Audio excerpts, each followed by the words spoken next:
For more on the story, we are now joined by Advocate Shabnam Mayat, a human rights activist. Advocate, thank you so much for joining us on The Globe. Now, does the UN report paint an accurate picture of what really happened and is happening to displaced Rohingya Muslims? Thank you for having me on the show. Of course it does, and there are thousands of organizations on the ground. I was fortunate enough to be part of the South African women's legal team that was there in Cox's Bazar in December, and 800,000 people crossed the border since the 25th of August last year, and they're pretty much telling the same stories. Rapes and gang rapes, arson attacks, villages burnt down, helicopter gunshots, and 97% of people said that they saw their neighbors being abused by the military. So I think they're very accurate. Now, can the Council intervene and help end the crisis? Well, the UN Security Council must now refer the matter to the ICC. This is the first step that they can take. In referring the matter to the ICC, Myanmar is not a party to the Rome Statute. How would that work? There's been calls of a possible tribunal that needs to be set up because they're not a party to the Rome Statute. How would that work going forward? Well, the first issue is that Russia and China keep vetoing, decisions that are taken along with Myanmar at the Security Council level. But how it basically would work is they'd have to just take this forward, they look at the evidence collected, and enough lobbying should be done at that level. And of course, if they push enough, the special tribunal would have to be constituted, as has been in the past, for other conflicts, and there are other ways for them to do this. Of course, they should start in the immediate, since they've put forward these names of generals, with targeted sanctions. Now, speaking of the major generals, there's been calls for them to face what they've done in terms of the legalities of their actions, and especially because now they are in this report and have been proven. Let's speak about Aung San Suu Kyi. Could she face genocide charges as well as a leader who seemingly hasn't been able to do anything to help the Rohingya Muslims? So the report doesn't just speak about the generals, right? It also speaks about the government itself and Aung San Suu Kyi. And they're saying that considering how her moral authority, as well as the head of the de facto head of the state, she hasn't said anything. So they're specifically looking at her, and legal teams, other legal teams in the world, one in Australia earlier this year, was looking specifically at holding her accountable, because not acting in the face of genocide is also in essence an action that you've taken. Is the world doing enough, though, to bring the crisis to an end? Well, I think that there's a lot more that can be done, and it's slowly picking up now with the one-year anniversary and this report coming out.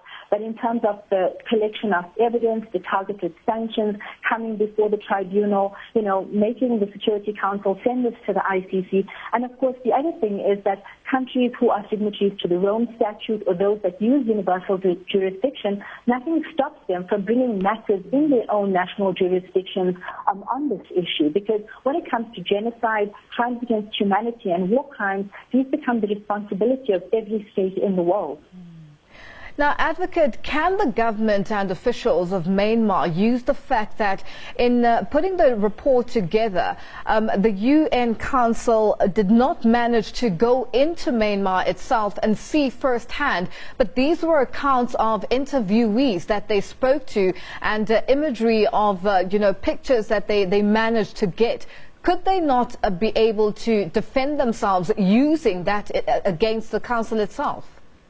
Well, sorry, the reason why it's not a proper defense is firstly, they rejected entrance of the fact-finding mission. But the other thing is it's a 100-mile border, more than a 100-mile border between Myanmar and Bangladesh. It's a very porous border, and we're not talking about one or two Rohingya who have come across the border. We're speaking about 800,000. It's difficult for 800,000 people to tell the same false narrative.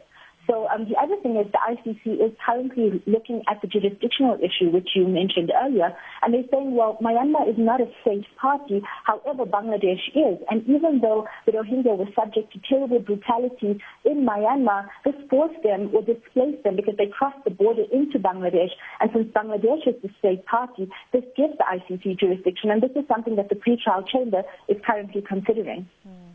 In terms of the council now, with the reaction and the damning report, and genocide is not a word that's used very loosely, this particular time, have they been able to prove the fact that it is genocide, what's happening in Myanmar and the Rohingya Muslims? And in terms of going forward, what's the plan of action?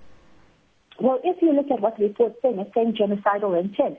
And when you look at these actions, the trying to kill off an entire part of a group or all of that group, stopping their births, the gang rapes, the mass displacement, all of these crimes looked at together create a solid case. And so the way forward, of course, most importantly, would be for this matter to go to the ICC, and the United Nations Security Council has the ability to put this there, or for a special tribunal to be constituted, because we don't want to sit in the position where we sat with Bosnia and Rwanda, and many analysts as well as UN officials are saying that the Rohingya actually fulfill the requirements that those two genocides had stated already.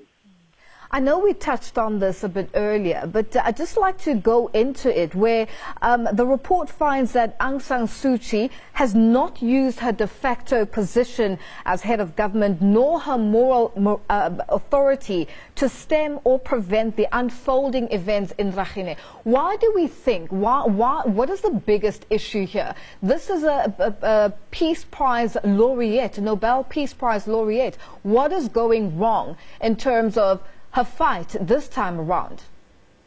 So the biggest problem is that all of Burma moved for her release from house arrest. Internationally, there was so much of outcry.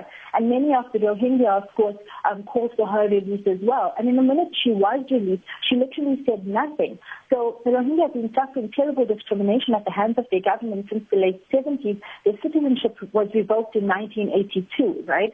But since she's been released, massacres in 2012, in 2016, and even last year, all she's saying is, well, the military is fighting terrorism. She's saying people inside the country don't see what's happening. But the reality is, and this is in the report as well, military necessity will never justify gang rapes, burning of villages, assaulting children, and indiscriminate killing.